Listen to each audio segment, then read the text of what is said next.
لوگوں اپنے رب کی بخشش کی جانب بڑھو اور جنت کی طرف دوڑو، اور وہ جنت جو آسمان و زمین سے کہیں زیادہ چوڑی ہے۔ اعدت للمتقین، اور یہ کن کے لیے بنایا گیا ہے؟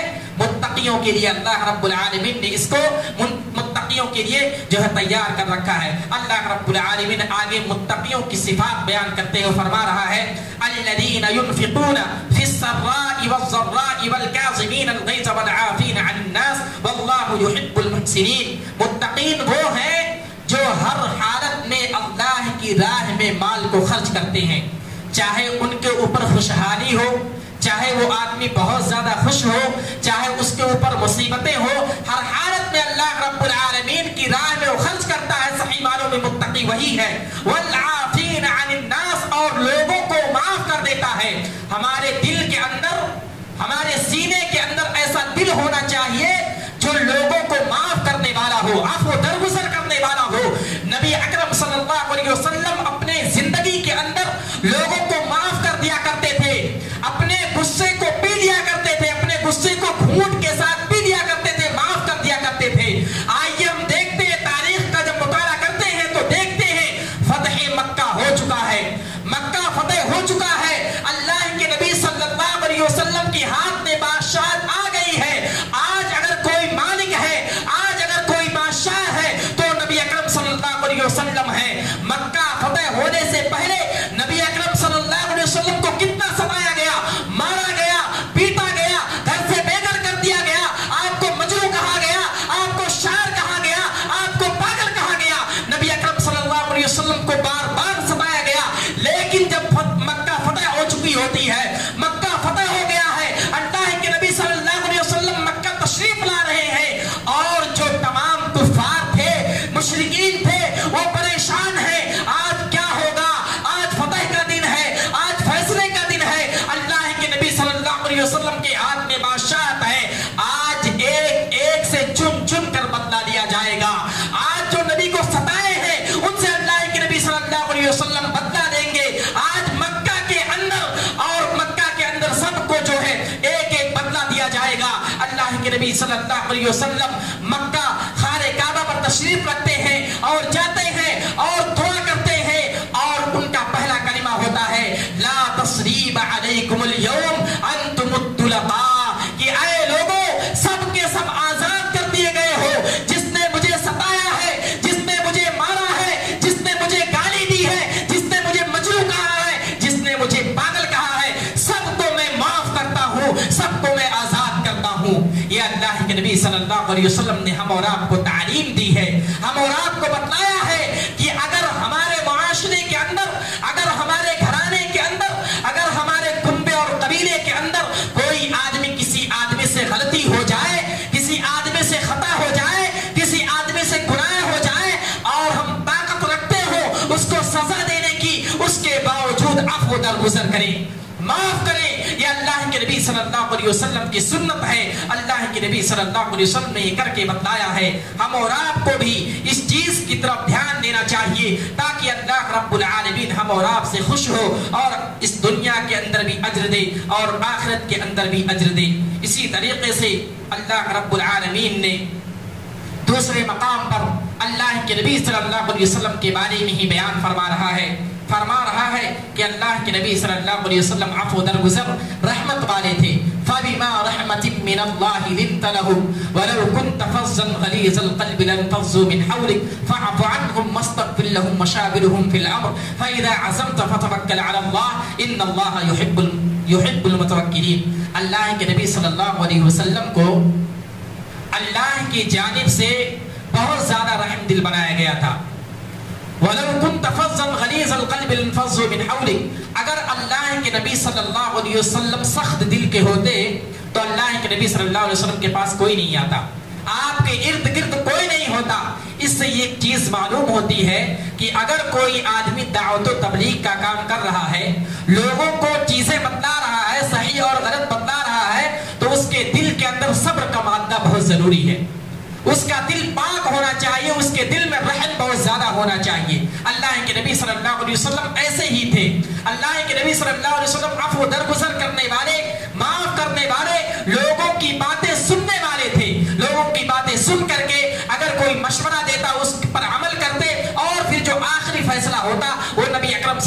علیہ وسلم کا ہوتا تو ہم اور آپ کو اس چیز سے معلوم ہونا چاہیے کہ اللہ کے نبی صلی اللہ علیہ وسلم بہت زیادہ رحم کرنے والے تھے.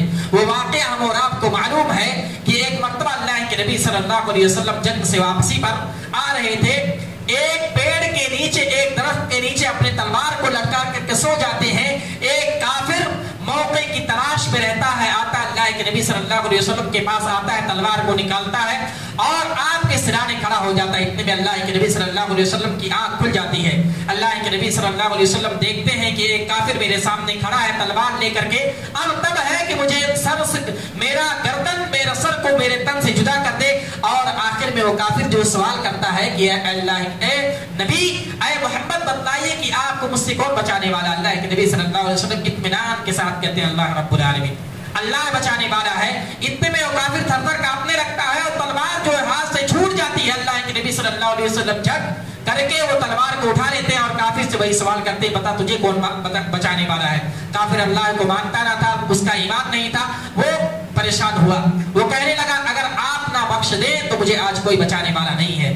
ایسے موقع پر اللہ کے نبی صلی اللہ علیہ وسلم نے جو ثبوت پیش کیا، اور وہ ثبوت ہم اور آپ کے لیے تھا، وہ نمونہ جو تھا، وہ طریقہ جو تھا ہم اور آپ کے لیے، اپنی امتیوں کے لیے بتلانا مقصود تھا کہ کوئی بھی آدمی ہو، اللہ کے نبی صلی اللہ علیہ وسلم نے کہا کہ میں تجھے معاف کرتا ہوں، میں تجھے بخش دیتا ہوں. وہ کافر جو ابھی اللہ کے نبی کو مارنا چاہتا تھا، قتل کرنا چاہتا تھا، لیکن اللہ کے نبی صلی اللہ علیہ وسلم کی جب باری آئی، اللہ کے نبی صلی اللہ علیہ وسلم نے اس کو ایک سیکنڈ کے اندر، ایک لمحے کے اندر معاف کر دیا. کہا میں تجھے معاف کرتا ہوں. وہ کافر اتنا زیادہ متاثر ہوا، اپنے قبیلے کے اندر جاتا ہے، پھر واپس آتا اللہ کے نبی صلی اللہ علیہ وسلم کے پاس اور اسلام قبول کر لیتا ہے. تو اللہ کے نبی صلی اللہ علیہ وسلم کا طریقہ رہا ہے، اور قرآن اور حدیث اسلام ہمیں اسی چیز کی تعلیم دیتا ہے کہ اس دنیا کے اندر اپنی زندگی اس طریقے سے گزارے کہ اپنی ذات سے کسی کو نقصان نہ پہنچائے، اپنی ذات سے کسی کو تکلیف نہ پہنچائے، بلکہ ہماری ذات سے لوگوں کو فائدہ حاصل ہو. یہ دنیا کے اندر دو چار جو تکلیفیں اگر ہم برداشت کر لیں گے تو آخرت میں اللہ رب العالمین اس کا ہمیں بہترین صلہ دے گا، بہترین اجر دے گا. آخر میں اللہ رب العالمین سے دعا ہے کہ اللہ رب العالمین تو ہمیں اس دنیا کے اندر قرآن و سنت کے مطابق اپنی زندگی گزارنے کی توفیق عطا فرما. اے اللہ رب العالمین تو ہمیں تمام مسلمانوں کو ایک راستہ جو ہے اللہ رب العالمین کی کتاب اور سنت رسول صلی اللہ علیہ وسلم کے بتائے ہوئے طریقے پر چلنے کی توفیق عطا فرما. اے اللہ رب العالمین جب تک ہمیں اس دنیا کے اندر رکھ، ایمان و اسلام کی حالت میں رکھ، جب ہمارا خاتمہ ہوتے ایمان کی حالت میں ہو. اللہ رب العالمین رمضان المبارک کا مہینہ ہے، اے اللہ رب العالمین ہم تیری رضا کے خاطر نماز تراویح کی ادائیگی کرتے ہیں، تفسیر قرآن کرتے ہیں. اے اللہ رب العالمین یہ جو ہمارے چھوٹے چھوٹے اعمال ہیں، ٹوٹے پھوٹے اعمال ہیں، ان کو قبول فرما. اے اللہ رب العالمین رمضان المبارک کے مہینے میں جو ہم روزہ رکھتے ہیں، جو بھی عبادتیں کرتے ہیں، اس کو قبول فرما. آمین. وآخر دعوانا ان الحمدللہ رب العالمین. السلام علیکم ورحمۃ اللہ وبرکاتہ.